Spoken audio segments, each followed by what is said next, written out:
era realmente pobre, esquemática, y su propio esquematismo la volvía tendenciosa. Recuerdo, por ejemplo, que en los manuales con los que estudié pedagogía, didáctica general y las didácticas especiales, habían sido escritos por Hugo Calzetti. Hugo Calzetti era un personaje en esa época, generaciones de maestros nos hemos formado leyendo sus libros. Pertenecía al movimiento de espiritualismo católico que se levantaba contra el positivismo, no por las distorsiones del positivismo, sino por el carácter experimental y científico. Por la posibilidad, en todo caso. Efectivamente.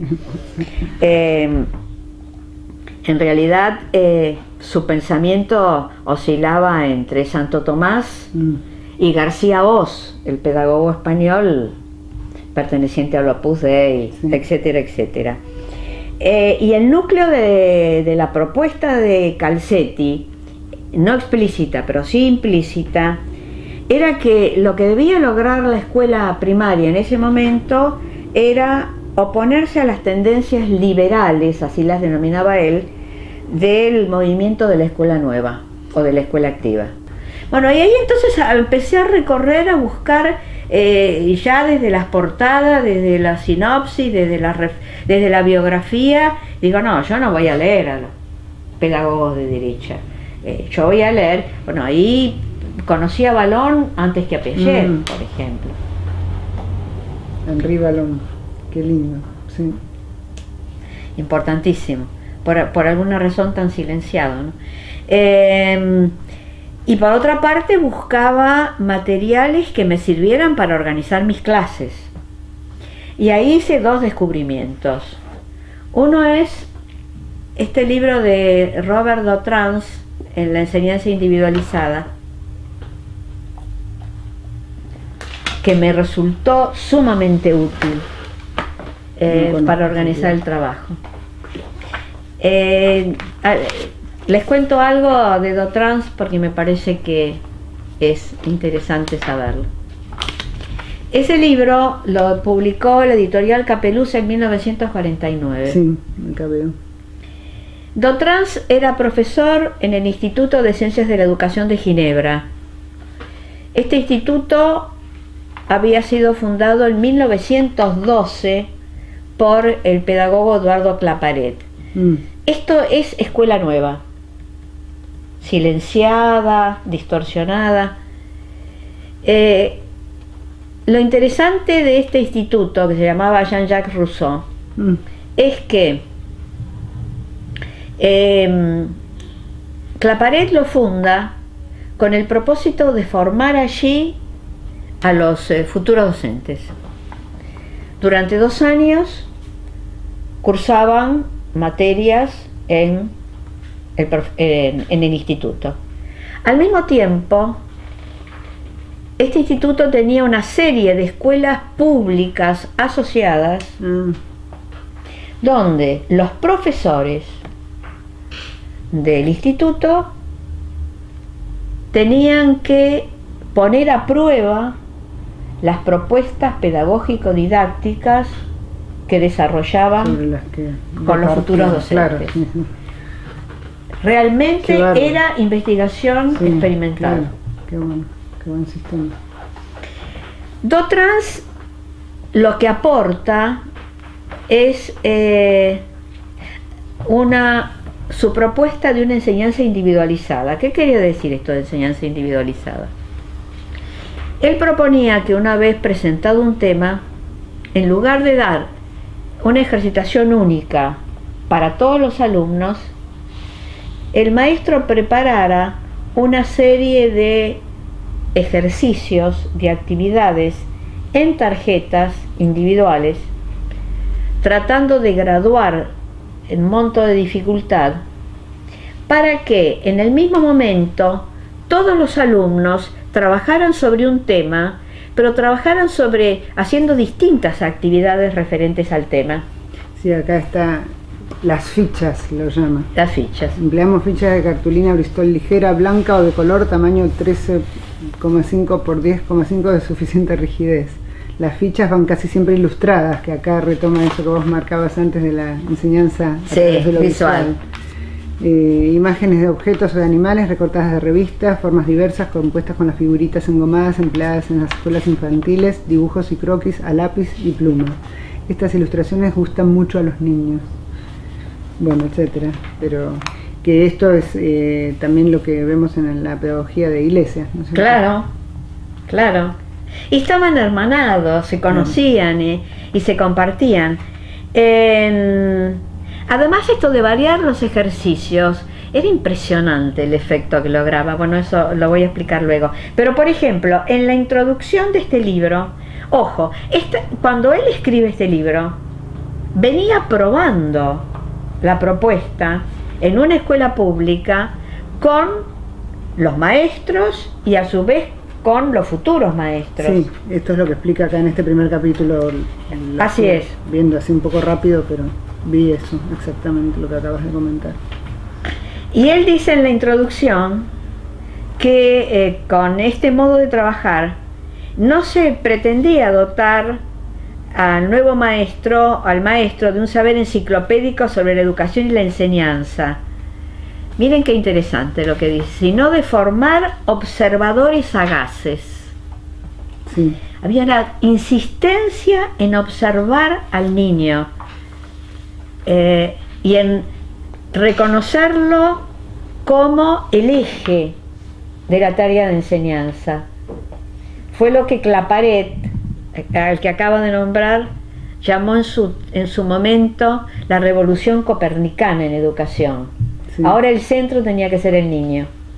Acá esa cita que vos acabas de nombrar se completa diciendo también: observadores sagaces con un espíritu abierto a los múltiples problemas que plantea la pedagogía, una actitud de educadores y no de funcionarios o de pedantes imbuidos de ideas hechas. Esa parte final clarísimo. Está excelente, está extraordinaria. Bueno, a mí me encantó esto y empecé a usarlo, adaptándolo a mis posibilidades. Yo, por ejemplo, enseñaba un tema, trabajábamos un tema, círculo y circunferencia. Lo trabajábamos con los chicos, llevábamos distintos elementos, observábamos, comparábamos, medíamos. Es decir, era una clase participativa, pero en la que todos interveníamos. Y al mismo tiempo yo iba preparando ejercicios en tarjetas para que pusieran en acción estos conocimientos. Y para eso lo que hacía era recorrer la escuela y empezar a ver qué me ofrecía la escuela, para incluso salir del aula. Y yo tengo acá la observación. Esto es en el mes de octubre del 57, era el segundo año que yo estaba en la escuela 11, en la escuela donde era directora Ana María Calleja, y ella va a observar una clase en la que yo iba a usar tarjetas individuales. Se entera de que lo voy a hacer porque nosotros teníamos que preparar la carpeta didáctica y un leccionario en el que ponía la fecha e íbamos indicando en cada hora de clase qué era lo que pensábamos hacer. Entonces dice en el comentario: me hace observar la señorita Maruco una circunstancia muy peculiar de sus alumnos. Siempre durante la entrega de tarjetas y los minutos que le siguen, la clase parece desordenada, hablan, se paran, se oyen exclamaciones, pero pasado un momento de expectativa, la misma adquiere un ritmo sorprendente. Claro, porque al principio miraban la tarjeta, la compartían, leen su tarjeta, se proveen de los útiles necesarios y comienzan a trabajar.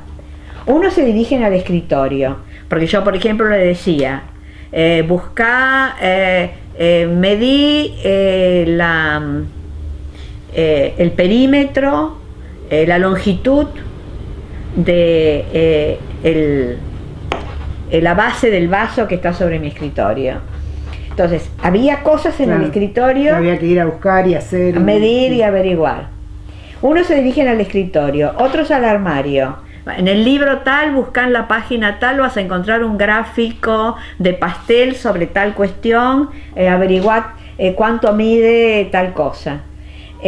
O bien a la cocina, porque en la cocina tenían las hornallas, tenían toda una cantidad de elementos, ya las porteras sabían que iban a ir a la cocina, así que dejaban al alcance las cosas que había que dejar, iban al patio buscando también cosas circulares, a la caldera o al jardín de la escuela según lo indicado en el ejercicio.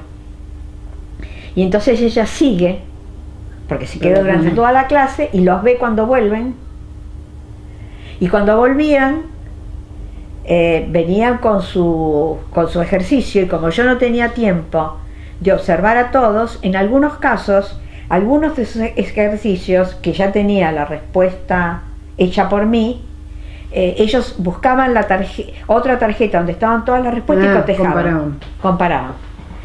Y solo pedían auxilio a la maestra cuando les era imposible manejar esto. Y después sigue ahí otra cantidad de observaciones que hace la directora. ¿Ella escribía mientras te observaba? Sí. Qué bárbara. Porque después, como yo las tenía organizadas en ficheros por temas, porque yo usaba tarjetas para matemática y para lengua. Entonces, ¿qué pasaba? En el grado, en las aulas hay tiempos muertos. Los chicos que terminaron, que no saben qué hacer, y que molestan, o que a lo sumo logramos que se pongan a leer algo. Entonces yo les proponía que cuando terminaran una tarea, después que estaba terminada, avisada y demás, podían ir a los ficheros de tarjetas, elegir el tema que quisieran y elegir la tarjeta que quisieran. E incluso la podían desarrollar juntos, ¿no? Con algún compañero o en pequeños grupos. Entonces llegaba un momento en que ellos mismos era como que se iban dando cuenta que les convenía hacer, que ya no era necesario, porque además teníamos unas planillas, no era competencia, sino que era emulación, autoemulación. Claro, era como un registro para ver por dónde iba cada uno. Exacto. Teníamos, por ejemplo, íbamos a trabajar con tarjetas sobre superficie de figuras geométricas.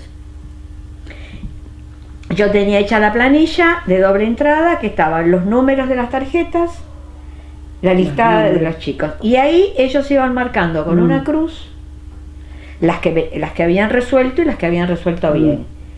Entonces nadie se ponía a mirar si uno había hecho 4, otro había 8, porque esto era la cosa que charlábamos en las asambleas y demás, sino que era como querer hacer más. Claro, como una conciencia grupal. Efectivamente. Claro. Sí, qué importante. Y también de ayuda recíproca. Sabes que es interesante porque en el trabajo que nosotros hacemos sobre los aprendizajes de los grupos que se autogestionan, la visibilización de la tarea común es uno de las situaciones que estamos encontrando repetidas. O sea, se dan mecanismos para visualizar cada uno, pero a la vez poder mostrar la tarea grupal y la referencia de cada uno dentro de ese concierto, que es la característica del trabajo colectivo, ¿no? Y objetivar esa posibilidad en un registro visual que sea muy fácilmente comprensible para cualquiera es clave. Así que y eso lo hacíamos en esa escuela con los bancos fijados al piso. Claro, un espacio que en principio no te permitiría un montón de cosas, igual vos... Y claro, lo que pasa es que acá lo que vos me estás contando es que el espacio de enseñanza tuyo no era en los bancos fijos, era toda la escuela o inclusive el barrio, es decir, vos tenías ya claramente una concepción del espacio como recurso pedagógico, que bueno, que te permite esta posibilidad que en definitiva casi no importa si los bancos están... No, realmente. Bueno, yo en muchas de las cosas de iglesias que las conocí después, especialmente la cuestión de las asambleas, no lo hice muy poco en la primera escuela, pues yo trabajé como maestra de grado en 2 escuelas primarias, 4 años en esta de la que estoy hablando y 6 años en la siguiente. Ahí sí las asambleas, y otra cosa que me dio muchísimo resultado, que era armarle guiones, como los guiones que hacía Iglesias, para que los chicos indagaran distintos temas, y luego les proponía que se los explicaran a los compañeros, pero dramatizándolos. Entonces armaban escenografías, se vestían, se disfrazaban, como la escuela les daba la oportunidad de reunirse a la tarde cuando estaban con la otra maestra, claro, y disponer de esos espacios. Tenían esos tiempos y espacios. Las cosas que han hecho esos muchachos. Claro.